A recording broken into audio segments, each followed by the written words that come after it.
Subscribe to Mufti Tariq Online and press the bell icon for more videos. السلام علیکم ورحمۃ اللہ۔ سامعین مکرم، نماز حاجت یعنی کہ صلاۃ الحاجت کے پڑھنے کا کیا طریقہ ہے، نیت کیسے کی جاتی ہے، اس کی رکعتیں کتنی پڑھنی ہوتی ہیں، اور پھر یہ نماز کس وقت میں پڑھ سکتے ہیں۔ اس کے ساتھ ساتھ ہم آپ کو اس ویڈیو میں یہ بھی بتائیں گے کہ ہم اگر حاجت کی نماز پڑھتے ہیں تو ہماری حاجت کی نماز کیوں قبول نہیں ہوتی، کون سی ایسی غلطیاں ہیں کہ جن کی وجہ سے ہماری حاجت کی نماز جو ہے اللہ کی بارگاہ میں قبولیت کا درجہ حاصل نہیں کر پاتی۔ تو سامعین مکرم، یاد رکھیے، نماز حاجت کے پڑھنے کی بے پناہ برکتیں سعادتیں ہیں، کیونکہ نبی کریم صلی اللہ علیہ وآلہ وسلم صحابہ کرام کو اس نماز کی ترغیب فرماتے رہتے۔ اس لیے اگر آپ کو کوئی مسئلہ ہے، پریشانی ہے، کسی دکھ اور تکلیف میں مبتلا ہے، مثال کے طور پر رشتہ نہیں ہو پا رہا، جاب نہیں مل رہی، یا کوئی بیمار ہے، تو آپ صلاۃ الحاجت پڑھیے، اللہ کی بارگاہ میں اپنی اس پریشانی کے لیے دعا کیجیے، اللہ کریم آپ کو ضرور کامیابی عطا فرمائے گا۔ اب یہ سمجھیے کہ اس نماز کو کس وقت میں پڑھنا ہوگا۔ تو دیکھیے، کسی بھی وقت آپ اس نماز کو پڑھ سکتے ہیں سوائے مکروہ اوقات کے۔ اب مکروہ اوقات کون کون سے ہیں؟ پہلے نمبر پر ہے صبح صادق سے لے کر طلوع آفتاب، اور پھر طلوع آفتاب کے بعد 20 منٹ تک۔ اس وقت میں کیونکہ نفل نماز نہیں پڑھ سکتے، اس لیے صلاۃ الحاجت بھی نہیں پڑھی جا سکے گی۔ دوسرے نمبر پر ہے زوال کا وقت، کہ جب سورج بالکل سر کے اوپر ہو، اس وقت بھی یہ نماز نہیں پڑھ سکتے۔ تیسرے نمبر پر ہے عصر کے فرض ادا کرنے سے لے کر غروب آفتاب تک، تو جب تک سورج مکمل غروب نہ ہو جائے اس وقت تک آپ یہ نفل نماز عصر کے بعد نہیں ادا کر سکتے۔ تو یہ 3 مکروہ اوقات ہیں، ان کے علاوہ جب چاہیں آپ حاجت کی نماز ادا کر سکتے ہیں۔ اب اس کے پڑھنے کا طریقہ کیا ہے اور کتنی رکعتیں پڑھنی ہوں گی؟ تو یاد رکھیے، صلاۃ الحاجت کی 2 رکعتیں پڑھنی ہیں۔ اس کے پڑھنے کا طریقہ بالکل ہی آسان ہے۔ سب سے پہلے تو اس کے لیے نیت کرنی ہوتی ہے، اور پھر نیت دل کا پختہ ارادہ ہے۔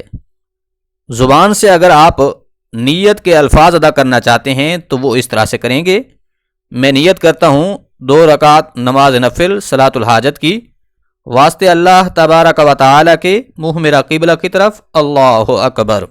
اب اللہ اکبر کہہ کر ہاتھ باندھنے کے بعد سب سے پہلے ثنا پڑھیے: سبحانک اللہم وبحمدک وتبارک اسمک وتعالی جدک ولا الہ غیرک۔ ثنا پڑھنے کے بعد اعوذ باللہ اور بسم اللہ پڑھ کر سورۃ فاتحہ پڑھیں، ساتھ میں دوسری سورت ملائیں۔ اب اس میں کوئی خاص سورتیں پڑھنے کی کوئی شرط نہیں ہے، یعنی کہ ایسا نہیں ہے کہ آپ پہلی رکعت میں سورۃ فاتحہ کے بعد فلاں سورت پڑھیں اور دوسری رکعت میں فلاں سورت پڑھیں، ایسی کوئی شرط نہیں، بلکہ جس طرح سے باقی 2 رکعت نفل پڑھے جاتے ہیں بالکل اسی طریقے سے ہی یہ صلاۃ الحاجت کے 2 نفل پڑھنے ہوں گے۔ بس فرق صرف جو ہے وہ نیت کا ہے، اس میں نیت آپ نے صلاۃ الحاجت کی کرنی ہے۔ اب سورۃ فاتحہ کے بعد دوسری سورت پڑھیں گے، اس کے بعد رکوع کیجئے، پھر سجود ادا کیجئے، اس طرح سے آپ کی 1 رکعت مکمل ہو جائے گی۔ جب دوسری رکعت کے لیے کھڑے ہونا ہے تو اس کو بسم اللہ سے شروع کریں، سورۃ فاتحہ پڑھیں، ساتھ میں کوئی دوسری سورت ملا کر رکوع و سجود کر کے التحیات کے لیے بیٹھ جائیں۔ التحیات، درود پاک اور دعا پڑھ کر دائیں بائیں سلام پھیر لیں۔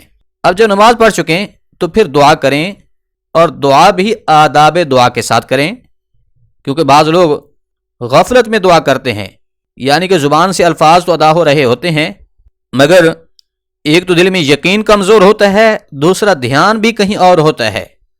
تو یاد رکھیے، دعا کے قبول ہونے کے لیے ضروری ہے کہ آپ کو یہ یقین ہونا چاہیے کہ اللہ ہی ہے جو میری حاجتوں کو پورا فرمانے والا ہے، اللہ ہی ہے جو میری ان مشکلات کو ٹالنے والا ہے، اللہ ہی ہے جو میری ان ساری امیدوں کو پورا فرمانے والا ہے۔ اب دعا کے لیے پہلے حضور نبی رحمت صلی اللہ علیہ وآلہ وسلم کی ذات مبارکہ پر درود پاک پڑھیے، پھر اللہ کی ثنا کیجیے، یعنی کہ سورۃ فاتحہ پڑھیے۔ اس کے بعد جو بھی مسئلہ ہے وہ پیش کیجیے کہ یا اللہ میری جاب کا مسئلہ ہے، یا اللہ میں بیماری میں مبتلا ہوں، اس کو دور فرما دے، یا اللہ میں پریشانیوں میں جکڑا ہوا ہوں، مجھے ان سے چھٹکارا عطا فرما دے۔ یا اللہ میرے لیے رزق اور روزی کا مسئلہ ہے، اس میں برکتیں عطا فرما دے۔ تو جو بھی مسئلہ ہے وہ اللہ کے حضور پیش کریں۔ اس کے بعد پھر آخر میں حضور نبی کریم صلی اللہ علیہ وآلہ وسلم کی ذات مبارکہ پر درود پاک پڑھیں، اور پھر آپ اس طریقہ سے اپنی دعا مکمل کر لیں تو انشاءاللہ العزیز اللہ کریم آپ کی اس دعا کو ضرور قبول فرمائے گا اور آپ کو آپ کی منہ مانگی مراد ضرور عطا فرمائے گا۔ اب یہ سمجھیے حاجت کی نماز اللہ کے بارگاہ میں قبول کیوں نہیں ہوتی؟ اس کے لیے پہلی بات تو یہی ہے کہ ہمارے دل میں جو ہے وہ پختہ یقین نہیں ہوتا۔ ہم کمزور یقین، کمزور اعتماد، کمزور بھروسے کے ساتھ دعائیں مانگتے ہیں، نمازیں پڑھتے ہیں۔ جب ہم اپنے دل میں کامل یقین رکھیں گے، جب ہمارے دل میں پختہ اعتماد ہوگا اللہ کی ذات پر کہ اللہ ہی ہے جو ہماری ان مشکلات کو ٹالنے والا ہے، تو انشاءاللہ العزیز اللہ کریم پھر ضرور کرم فرمائے گا، ہماری مشکلات کو دور فرمائے گا۔ دوسری بات یہ ہے کہ جب ہم نماز پڑھتے ہیں تو اس کے ارکان کو بڑی تیزی سے ادا کرتے ہیں۔ تو یاد رکھیے نماز کو ٹھہر ٹھہر کر پڑھنا ضروری ہے۔ اس کو تعدیل ارکان کہتے ہیں کہ ہر رکن کو ٹھہر ٹھہر کر بڑے اطمینان سے ادا کرنا ہے۔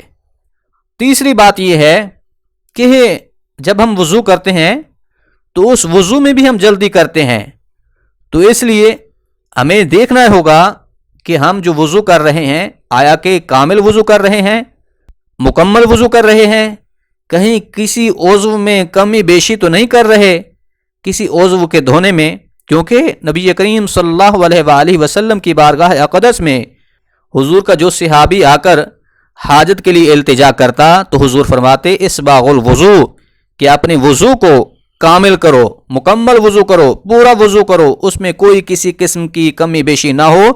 پھر وضو مکمل کرنے کے بعد اللہ کی بارگاہ میں 2 رکعت نماز نفل ادا کرو، اس کے بعد پھر میری ذات مبارکہ پر درود پاک پڑھ کر اللہ سے مانگو، انشاءاللہ اللہ کریم آپ کی حاجت کو پورا فرمائے گا۔ تو یہ غلطیاں ہیں جن کی ہمیں اصلاح کرنے کی ضرورت ہے۔ تو انشاءاللہ اس کے ساتھ جب ہم نماز حاجت ادا کریں گے اللہ کریم ضرور نظر کرم فرمائے گا اور ہماری حاجتوں کو ضرور پورا فرمائے گا۔ اللہ عمل کرنے کی توفیق بخشے، آمین۔ سبحان ربک رب العزت عما یصفون وسلام علی المرسلین والحمد للہ رب العالمین۔ ربنا تقبل منا انک انت السمیع العلیم وتب علینا انک انت التواب الرحیم۔ سبحان ربک رب العزت عما یصفون